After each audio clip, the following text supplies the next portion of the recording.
So, students, today we are going to study analytic functions, the necessary and sufficient condition for a function being analytic, CR equations, harmonic function, and few examples.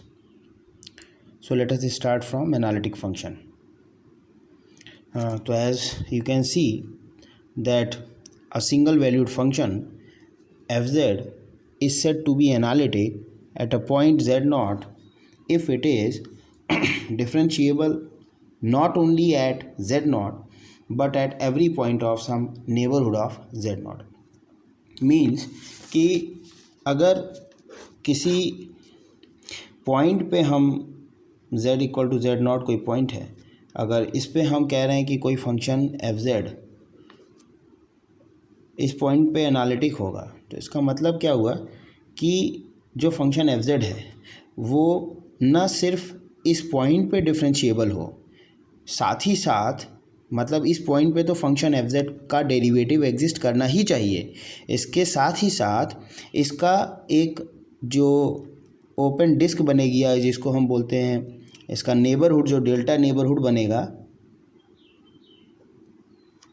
Delta neighbourhood, ये जो open disc बनेगी इस z0 के neighbourhood में जितने points आ रहे हैं इन सारे पॉइंट्स पे फंक्शन को डिफरेंशिएबल होना चाहिए। तब हम कहेंगे कि हमारा फंक्शन fz इस पॉइंट z0 पर एनालिटिक होगा। तो कोई भी फंक्शन fz किसी पर्टिकुलर पॉइंट पे एनालिटिक होगा अगर वो उस पॉइंट पे डिफरेंशिएबल हो, साथ ही साथ उस पॉइंट के डेल्टा नेबरहुड में जितने पॉइंट्स आ रहे हैं उन सारे पॉइंट्स पे उसको डिफरेंशिएबल होना चाहिए। दैट इज़ किसी पॉइंट पे फंक्शन एनालिटिक कब होता है, ये इसकी कंडीशन हो गई। ठीक है, इसके अलावा कोई वही फंक्शन हमारा कोई फंक्शन fz जो है वो एनालिटिक होगा किसी सर्टेन डोमेन D में if it is analytic at every point of the domain D। तो अभी तो हमने एक पॉइंट की बात की, अगर पूरे डोमेन की बात करेंगे तो पूरे डोमेन पे हमारा फंक्शन तब एनालिटिक होगा जब वो हर एक पॉइंट पे एनालिटिक हो, उस डोमेन D के हर पॉइंट पे एनालिटिक हो। और हर पॉइंट पे एनालिटिक का मतलब आप समझ रहे हैं, एक पॉइंट पे एनालिटिक होने के लिए मैंने बताया आपको कि किसी इस एक पॉइंट पे एनालिटिक होने के लिए ज़रूरी है कि उस पॉइंट पे फंक्शन डिफरेंशिएबल हो fz, और साथ ही साथ उसके डेल्टा नेबरहुड में जितने पॉइंट्स आ रहे हैं उन सब पर डिफरेंशिएबल होना चाहिए उसको। तब हम कहते हैं कि हमारा फंक्शन fz जो है वो एक पर्टिकुलर पॉइंट z0 पे एनालिटिक है। क्लियर? चलिए आगे बढ़ते हैं। नेक्स्ट डेफिनेशन, जैसा कि आप जानते हैं कि एनालिटिक जो टर्म हम यूज़ करते हैं इसके सिनोनिमस और भी वर्ड्स यूज़ होते हैं, जैसे रेगुलर है, होलोमॉर्फिक है, इन सारे वर्ड्स को हम यूज़ कर सकते हैं एज अ सिनोनिमस या as a synonym to analytic. ठीक है, a function fz may be differentiable in a domain except for a finite number of points. अब ऐसा हो सकता है कि किसी डोमेन में, कि जैसे ये हमने कोई मान लेते हैं कोई डोमेन हमने लिया है, तो किसी डोमेन में ऐसा हो सकता है कि फंक्शन पूरा डिफरेंशिएबल हो, किसी पर्टिकुलर डोमेन में फंक्शन डिफरेंशिएबल हो, लेकिन फंक्शन डिफरेंशिएबल हो, हाँ, लेकिन ऐसा हो सकता है कि इस डोमेन में तो सारे पॉइंट्स पे तो डिफरेंशिएबल है, लेकिन कुछ ऐसे पॉइंट ऐसे हो सकते हैं फाइनाइट नंबर ऑफ पॉइंट, जैसे मान लेता हूँ ये 1, 2 या 3, ये कोई 3 पॉइंट ऐसे हैं, इनके अलावा बाकी जितने सारे पॉइंट्स हैं सारे पॉइंट्स पे फंक्शन fz जो है हमारा वो डिफरेंशिएबल है, मतलब उसके डेरिवेटिव एग्जिस्ट कर रहे हैं, लेकिन ये 3 पॉइंट ऐसे हैं जिन पर फंक्शन के डेरिवेटिव एग्जिस्ट नहीं कर रहे हैं या वो डिफरेंशिएबल नहीं है। तो हम कहेंगे कि हमारा फंक्शन fz जो है उसके लिए ये जो 3 पॉइंट इस डोमेन के अंदर आ रहे हैं जिन पर उसके डेरिवेटिव हमें नहीं मिल रहे हैं या वो डिफरेंशिएबल नहीं है fz, तो ये पॉइंट्स कहलाते हैं इस फंक्शन fz के लिए सिंगुलैरिटीज़ कहलाते हैं। इनको हम क्या बोलते हैं? सिंगुलैरिटीज़ या सिंगुलर पॉइंट्स बोलते हैं। अब आप देख सकते हैं a function fz may be differentiable in a domain except for a finite number of points. These points जिन पर वो डिफरेंशिएबल नहीं है, उन पॉइंट्स पर, जिन पे है उनको छोड़ करके जिन पे नहीं हो पा रहा है डिफरेंशिएबल, उन पॉइंट्स को क्या कहते हैं? सिंगुलर पॉइंट्स कहते हैं या सिंगुलैरिटीज़ कहते हैं fz की, उस डोमेन के अंदर, इन दैट डोमेन। ठीक है, अब इसके बाद सेकेंड पार्ट में, जैसे अगर हमें दिखाना है जैसे कोई फंक्शन fz है, उसको आपको एनालिटिक दिखाना है point z equal to infinity पे, z equal to infinity point पर अगर फंक्शन fz को एनालिटिक दिखाना है तो आप क्या कर सकते हैं कि आप इसको z की जगह पर, जो फंक्शन fz है ये एनालिटिक होगा z इक्वल टू इन्फिनिटी पे अगर हम क्या करें, z को रिवर्स कर दें, एफ जेड में z को रिप्लेस कर दें 1/z से, तो यहाँ पर भी जो पॉइंट है वो 1/1 हो जाएगा, यानी यहाँ पे जो पॉइंट आ जाएगा वो z इक्वल टू 1/इन्फिनिटी यानी कि 0 पे। तो अगर f ऑफ 1/z जो फंक्शन है, यहाँ z को रिप्लेस किया है 1/z से, तो अगर ये f 1/z ये फंक्शन अगर एनालिटिक होगा किस पर पॉइंट पे, z बराबर 0 पॉइंट पे, तो ऑटोमेटिकली हम कह सकते हैं, ऑब्वियसली हम कह सकते हैं कि हमारा फंक्शन fz जो है ओरिजिनल फंक्शन वो एनालिटिक हो जाएगा at z equal to infinity point पे। ठीक है, अब बात करते हैं जो नेसेसरी और सफिशिएंट कंडीशंस हैं किसी फंक्शन के एनालिटिक होने के लिए, तो उन्हें हम CR इक्वेशंस के नाम से भी जानते हैं, कॉशी-रीमान इक्वेशंस या necessary sufficient condition for fz to be analytic. अब कोई फंक्शन fz एनालिटिक होगा इस बात की क्या नेसेसरी कंडीशंस हैं। तो मान लेता हूँ कोई फंक्शन है w इक्वल टू fz, जिसको आप w को भी आप एक्सप्रेस कर सकते हो u प्लस iv के फॉर्म में, तो ये एनालिटिक होगा किसी रीजन r में, z प्लेन का कोई रीजन r है उस पर ये फंक्शन एनालिटिक होगा। अगर उसके लिए क्या क्या कंडीशन होनी चाहिए, एनालिटिक होगा अगर क्या है, अगर ये पहली बात तो CR इक्वेशंस होल्ड करनी चाहिए। CR इक्वेशंस क्या, u और v जो यहाँ पे w के हमने रियल इमेजिनरी पार्ट्स लिखे हैं u और v, इनके पार्शियल डेरिवेटिव निकाल लीजिए x और y के रिस्पेक्ट में, यानी del u by del x निकाला, del u by del y निकाला, v के भी निकालो x y के रिस्पेक्ट में, del v upon del x निकाला, del v upon del y निकाला। इनके जो पार्शियल डेरिवेटिव हैं वो एग्जिस्ट करने चाहिए और वो कंटिन्यूस होने चाहिए साथ ही साथ, और उनके बीच में ये रिलेशन होना चाहिए। ये रिलेशन क्या है, ये इक्वेशंस होल्ड करनी चाहिए, that is del u upon del x बराबर हो del v upon del y के, और del u upon del y बराबर हो minus del v by del x के। तो इसको शॉर्ट फॉर्म में इस कंडीशन को हम ऐसे भी लिख देते हैं, ux का मतलब है del u over del x, यानी u का partial differentiation with respect to x, और del v over del y को हमने ऐसे लिख दिया vy, और del u over del y को uy और del v over del x को vx। तो ऐसे भी हम लिख सकते हैं ux बराबर vy और uy is equal to minus vx। These equations are known as CR equations, इन्हें हम कॉशी-रीमान इक्वेशंस बोलते हैं, और ये नेसेसरी कंडीशन के अंतर्गत आती हैं किसी फंक्शन fz के एनालिटिक होने के लिए।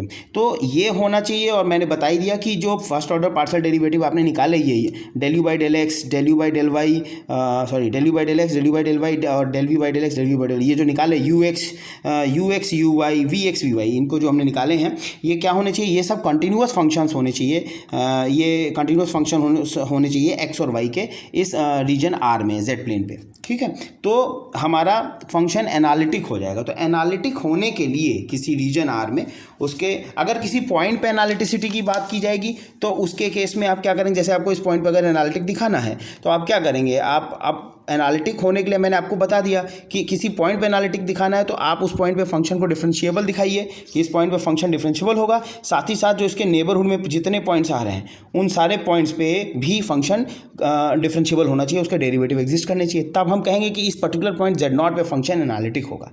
तो ऐसे तो एनालिटिसिटी किसी पॉइंट पे चेक करने में बहुत दिक्कत आएगी, आप कहाँ तक इतने सारे पॉइंट्स पे आप सारे पॉइंट्स पे कहाँ तक चेक करेंगे फंक्शन के डेरिवेटिव को एग्जिस्ट कर रहा है वो कि नहीं एग्जिस्ट कर रहा है। ऐसे कितने पॉइंट्स पे आप इनफाइनाइट नंबर ऑफ पॉइंट्स आएंगे नेबरहुड में, हम नहीं चेक कर सकते। तो ये एक तरह का ये शॉर्टकट है जिससे हम आसानी से पता कर सकते हैं हमारा फंक्शन जो है किसी पर्टिकुलर पॉइंट पे या पूरे डोमेन पे एनालिटिक होगा कि नहीं। तो उसमें कुछ नहीं करना, आपको ये याद रखना है, ये जो CR इक्वेशंस है अगर ये होल्ड कर जाती हैं, CR इक्वेशंस होल्ड कर जाएँ और उस पॉइंट पे बस आपको एक चीज़ याद रखनी है, ये CR इक्वेशंस होल्ड करें उस पॉइंट पे, और साथ ही साथ उस पॉइंट पे फंक्शन का डेरिवेटिव एग्जिस्ट कर जाए उस पर्टिकुलर पॉइंट, यानी इस पॉइंट z0 पे फंक्शन का डेरिवेटिव निकाल के देख लीजिए वो एग्जिस्ट करना चाहिए। और साथ ही साथ इसके जो नेबरहुड पे हर पॉइंट पे हमें डेरिवेटिव नहीं निकालना है, हम सिर्फ CR इक्वेशंस ये दिखा दें कि ये सेटिस्फाई होती हैं तो हम कह सकते हैं कि हमारा फंक्शन एनालिटिक होगा किसी भी पर्टिकुलर पॉइंट पे। ठीक है, डोमेन के लिए तो हर पॉइंट पे दिखाना पड़ता है, जनरली दिखाना पड़ेगा कि CR इक्वेशंस जनरल टर्म्स में हर पॉइंट के लिए सेटिस्फाई हो रही हैं और हर पॉइंट के ऊपर जो है फंक्शन जो है डिफरेंशिएबल है। तो जनरली आप दिखा दीजिए कि CR इक्वेशन सेटिस्फाई कर रही है इन दैट सेज कि, तो ये एक तरह का शॉर्टकट हुआ कि ऐसे हम सारे पॉइंट्स पे नहीं चेक कर पाते कि हर पॉइंट पे फंक्शन डिफरेंशिएबल है कि नहीं। तो उसको हमको हमारे उस बर्डन को हम इस CR इक्वेशन के थ्रू वो कम हो जाता है। हम सिर्फ पॉइंट पे चेक कर लेते हैं कि पर्टिकुलर पॉइंट पे हमारा फंक्शन जो है वो डिफरेंशिएबल है कि नहीं, और उसके नेबरहुड के लिए नेबरहुड के जो पॉइंट्स हैं वो CR इक्वेशंस के थ्रू कवर अप हो जाते हैं। तो CR इक्वेशन होल्ड कर गई और उस पर्टिकुलर पर्टिकुलर पॉइंट पे अगर फंक्शन डिफरेंशिएबल हो गया तो इसका मतलब हमारा फंक्शन जो है वो एनालिटिक हो जाएगा उस पर्टिकुलर पॉइंट पे। क्लियर? चलिए आगे बढ़ते हैं। तो यहाँ कुछ 2 रिमार्क लिखे मैंने, देख लेते हैं क्या रिमार्क्स है हमारे। रिमार्क है the real and imaginary parts of an analytic function u and v, जैसे कि आप लिखते ही हैं w equal to F Z लिखते हैं और w equal to F Z को हम u प्लस आई वी के फॉर्म में लिखते ही हैं। तो u रियल पार्ट को रिप्रेजेंट कर रहा है और v इमेजिनरी पार्ट को रिप्रेजेंट कर रहा है। इनको हम ये आपस में क्या कहलाते हैं, इनको हम कॉन्जुगेट फंक्शंस बोलते हैं। और इनके बीच में रिलेशन कैसे मिलता है, जो CR इक्वेशंस हमने लिखी हैं वो इनके बीच के रिलेशन को स्पेसिफाई करती हैं, उनके बीच के रिलेशन को रिप्रेजेंट करती हैं CR इक्वेशंस। तो the relation between conjugate functions u and v is given by the CR equation जो हमने देखा। और इनको आपको याद रखना है कि ux बराबर vy है और uy बराबर माइनस vx, इनको याद रखना है। ठीक है। सेकंड क्या है, if a function is analytic then it can be differentiated in ordinary way as we do for real variables. तो अगर कोई function F Z w equal to F Z analytic हो जाता है तो हम उसको उसी तरह से डिफरेंशिएट कर सकते हैं जैसे हम ऑर्डिनरी वेरिएबल्स को कैलकुलस में डिफरेंशिएट करते थे। y equal to F X के लिए dy over dx dy over dx, जैसे ऑर्डिनरली डिफरेंशिएशन चलता था वैसे ही हम यहाँ पे भी कर सकते हैं। एफ जेड को z के लिए डायरेक्टली डिफरेंशिएट कर सकते हैं। जैसे F Z equal to Z square है तो उसका डेरिवेटिव क्या हो जाएगा, जेड स्क्वायर का क्या हो जाएगा 2z, है ना, z क्यूब है 3z स्क्वायर। अगर F Z equal to Z square analytic है आपका तो F Z equal to Z square अगर एनालिटिक फंक्शन है तो आप डायरेक्टली इसको उसका डिफरेंशिएशन एफ डैश जेड आ जाएगा आपका, जेड स्क्वायर का डिफरेंशिएशन 2z। तो जैसे एक्स स्क्वायर का 2x होता था वैसे यहाँ पे हो गया। तो यहाँ पे वो सब्जेक्ट टू द कंडीशन है, आपको याद रखना है कि फंक्शन अगर एनालिटिक है तो आप ऑर्डिनरी वे में उसको डिफरेंशिएट कर सकते हैं। तो अब ये जैसा कि इक्वेशन है CR इक्वेशंस पोलर कोऑर्डिनेट्स में भी आप डिराइव कर सकते हैं, इनको ईजिली डिराइवेबल है। और मैंने यहाँ पे सीधे उनका रिजल्ट लिख दिया है, आप इनको याद रखिएगा कि del u upon del r is equal to 1 upon r del v over del theta और del v over del r is equal to -1 upon r del u over del theta.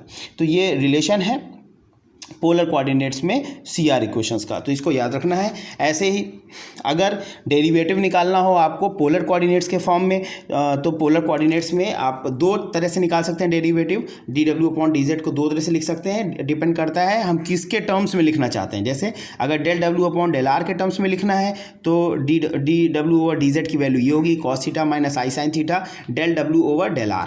ठीक है। और अगर आप डेरिवेटिव हमें चाहिए किसके terms में, del w over del theta के टर्म्स में चाहिए तो हम इस रिलेशन को यूज़ करेंगे minus I upon R in bracket cos theta minus I sine theta del w over del theta. तो इनको एज अ रिजल्ट आप याद रखिए, इनको आप इजीली डिराइव भी कर सकते हैं, ये इजीली डिराइवेबल है।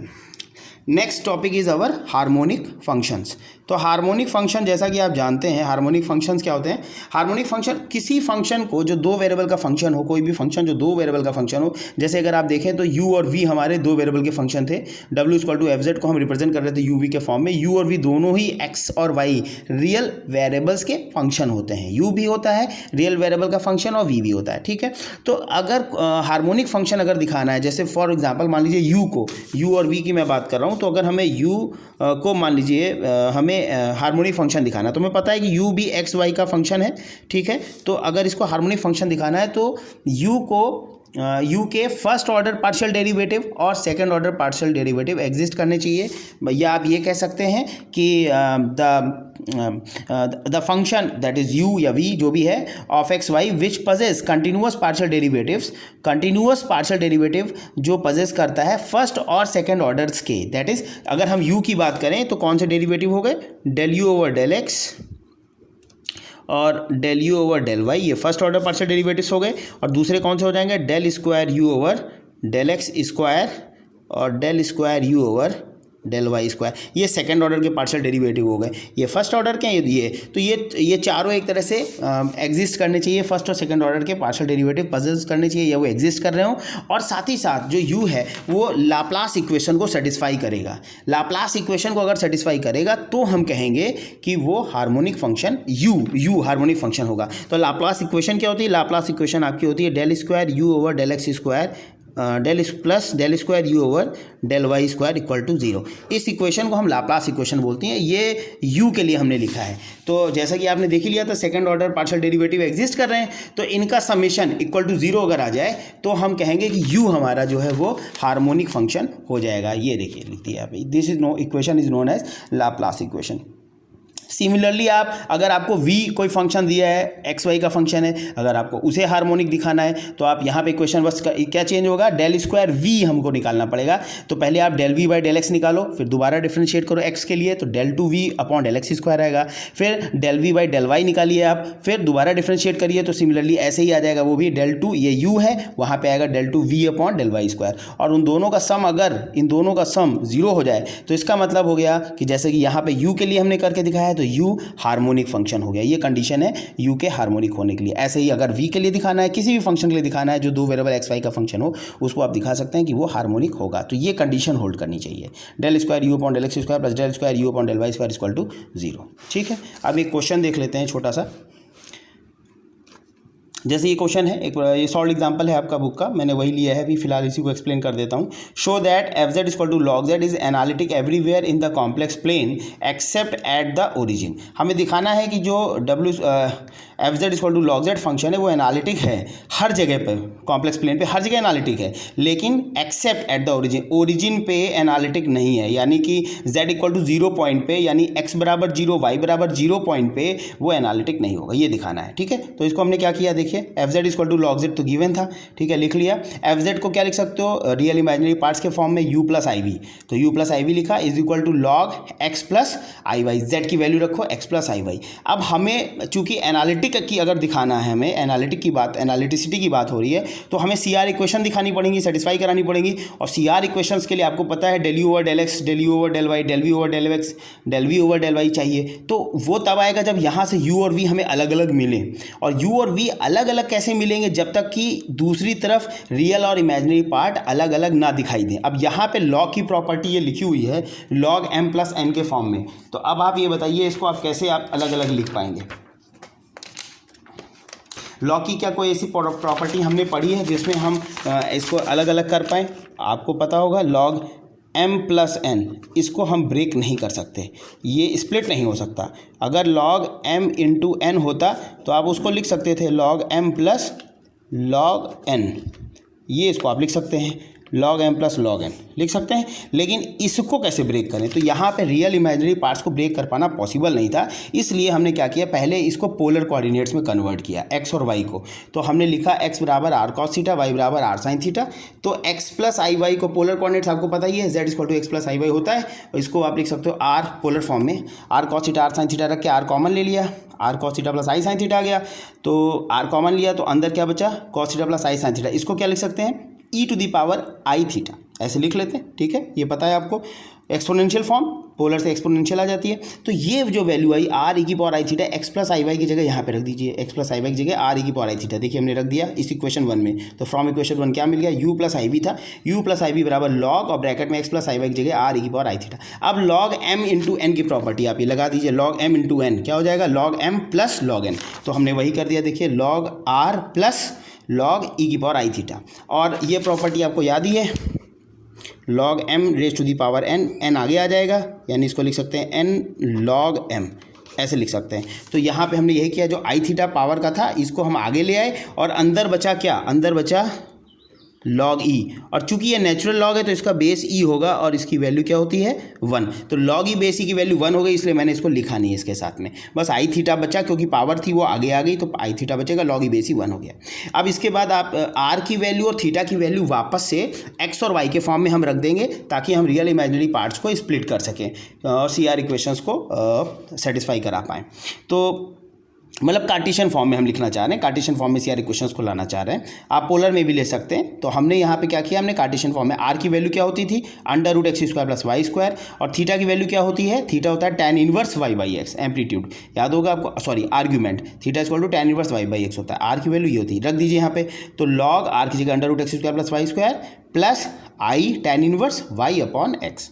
ठीक है, तो u प्लस आई बी बराबर ये 1/2 है, पावर हाफ बनेगी और हाफ पावर फिर से आगे आ जाएगी लॉग, ये इस प्रॉपर्टी से लॉग की m की पावर n, तो n आगे आ जाता है, n लॉग m हो जाता है, तो पावर हाफ आगे आ जाएगी, तो half log X square plus Y square, इसको लिख लिया हमने, और plus I into tan inverse Y by X. ठीक है, अब आप इसको क्या कर सकते हैं, इक्वेट कर लीजिए रियल इमेजिनरी पार्ट्स। तो जो रियल पार्ट है u इधर है, इधर जिसमें i नहीं वो ये है, तो u बराबर हो गया 1/2 log X square plus Y square, और i के साथ v है, यहाँ i के साथ tan इनवर्स है, तो i को छोड़ दीजिए, v इज इक्वल टू आ जाएगा tan inverse y by X. ठीक है, ये आ गया। तो हमने u और v के को इक्वेट कर लिया, तो देखिए u आ गया और v आ गया। ठीक, अब सी आर इक्वेशंस के लिए आपको क्या क्या चाहिए, del you by del X चाहिए, इसको डिफ्रेंशिएट कर दिए, u को partially with respect to x, फिर u को partially with respect to y, तो न्यूमरेटर अपॉन डिनोमिनेटर का फॉर्मूला आप लगा दीजिए, आपको पता ही है कैलकुलस से, उससे ऐसे ही v के लिए निकाल दीजिए del v by del x, del v by del y, तो ये वैल्यूज़ आ गई। अब आप देख सकते हैं कि ये सी आर इक्वेशन सेटिस्फाई हो रही। क्या थी C R equation, u x बराबर u y, that is del you by del x की value del v by del y के बराबर। देखिए del you by del x ये है और del v by del y ये है, ये दोनों वैल्यू सेम आ रही हैं, दोनों सेम आ रही है, इसलिए यू एक्स बराबर यू वाई हो गया, वी वाई हो गया। ठीक है, और यू वाई बराबर माइनस वी एक्स होना चाहिए, तो देख लीजिए यू वाई की वैल्यू ये प्लस में आ रही है और वी एक्स की वैल्यू ये माइनस में आ रही, सेम वैल्यू आ रही है माइनस के साथ में, तो हम कह सकते हैं कि u y minus of v x के बराबर है, क्योंकि इसमें माइनस आ रहा है, ये प्लस में आ रहा है। तो यही तो थी हमारी सी आर इक्वेशन, तो ये सेटिस्फाई हो गई। इसका मतलब क्या है, सेटिस्फाई तो हो गई, तो इसका मतलब हमारा फंक्शन एनालिटिक है डोमेन पे। लेकिन एक बात इसमें एक प्रॉब्लम है, प्रॉब्लम ये है कि ये जो डेरिवेटिव है ये एग्जिस्ट कब नहीं करेंगे, जब डिनोमिनेटर जीरो हो जाए। ये उस पॉइंट पे एग्जिस्ट नहीं करेंगे जिस पॉइंट पे डिनोमिनेटर जीरो हो, और वो कौन सा पॉइंट है आप देख लीजिए, x square plus Y square.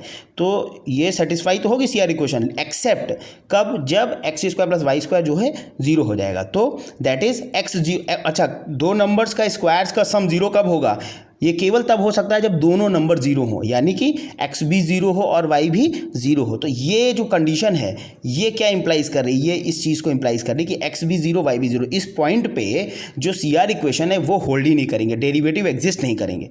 तो इस वजह से ऑल्सो डेरिवेटिव्स, यही चीज़ लिखी है यहाँ पे कि u x u y v x v y are continuous, चूंकि डेरिवेटिव एग्जिस्ट कर रहे हैं, बाकी सारे पॉइंट्स पे एग्जिस्ट कर रहे हैं, तो यानी डेरिवेटिव एग्जिस्ट कर रहे हैं, तो ऑब्वियसली जो फंक्शन है u x u y v x v y ये सारे पॉइंट्स पे कॉन्टिन्यूअस होंगे, क्योंकि डिफरेंशियबिलिटी जो है कॉन्टीन्यूटी को इम्प्लाई करती है। मतलब अगर किसी पॉइंट पे फंक्शन डिफरेंशिएबल है तो इसका बिल्कुल मतलब है कि उस पॉइंट पे फंक्शन कंटिन्यूअस भी होगा, लेकिन इसका उल्टा ज़रूरी नहीं होता। मतलब अगर कोई फंक्शन कंटिन्यूअस है किसी पॉइंट पे तो ये ज़रूरी नहीं होगा कि उस पॉइंट पे फंक्शन डिफरेंशिएबल भी हो, लेकिन डिफरेंशिएबिलिटी अगर है तो इसका मतलब कंटिन्यूटी होल्ड करेगा फंक्शन उस पॉइंट पे। ठीक है, तो वही चीज़ है। तो अगर यहाँ पे ओरिजिन पे ये डिफरेंशिएबिलिटी होल्ड नहीं कर रही है तो इसका मतलब कि ओरिजिन पे फिर कंटिन्यूटी भी होल्ड नहीं करेगी ऑब्वियसली। तो वही कह रहा है कि कंटिन्यूअस नहीं होंगे एक्सेप्ट एट ओरिजिन, ओरिजिन पे नहीं होंगे, बाकी सारे पॉइंट्स पे होंगे, क्योंकि बाकी सारे पॉइंट्स के लिए सी आर इक्वेशन सेटिस्फाई कर रही है। बाकी सारे पॉइंट्स पे फंक्शन डिफरेंशिएबल है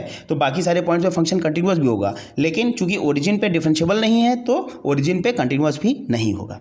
तो बस यही है। तो यहाँ पे हमने दिखा दिया कि ओरिजिन पे ना तो फंक्शन डिफरेंशिएबल है और चूंकि डिफरेंशिएबल नहीं है तो कंटिन्यूअस नहीं है, इसलिए जो फंक्शन है वो एनालिटिक हर जगह है, लेकिन कॉम्प्लेक्स प्लेन पे हर जगह एनालिटिक है, लेकिन ओरिजिन पे एनालिटिक नहीं है। अच्छा, आज लास्ट में उसने क्वेश्चन में पूछा था हमसे कि ऑल्सो हमें ये भी बताना है कि डेरिवेटिव दिखाना था इसका 1/z होगा इस एनालिटिक फंक्शन का।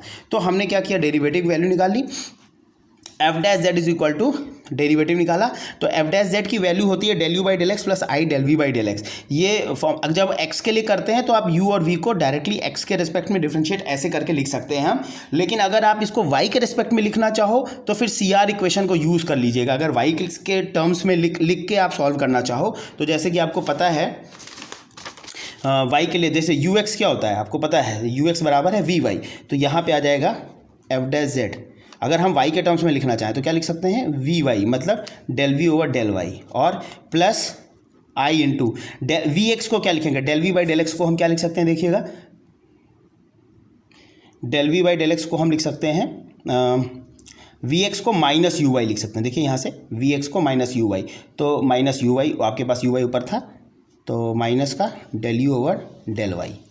तो इसको सॉल्व करेंगे आप, इसकी वैल्यू रख के आप इसको रख के सॉल्व कर लीजिए तो सेम रिजल्ट आ जाएगा। ठीक है, जो यहाँ पे हमने निकाल के दिखाया है, कॉम्प्लेक्स कॉन्जुगेट से मल्टीप्लाई करके कैंसिल कर दिया है और हमको ये सेम रिजल्ट आपको मिल जाएगा जब आप इसको फर्दर सॉल्व करेंगे। तो मैंने इस एक्स के लिए करना है, एक्स के लिए डायरेक्टली ऐसे ही चलेगा del you by del x i del v by del x. अगर आप वाई के लिए करना चाहें तो आप सी आर इक्वेशन से यू एक्स को वी वाई के फॉर्म में लिख दीजिए और वी एक्स को यू वाई के फॉर्म में लिख दीजिए और फिर सॉल्व कर लीजिए तो सेम रिजल्ट ही आपको मिलेगा। ओके, तो this was for today's lecture students.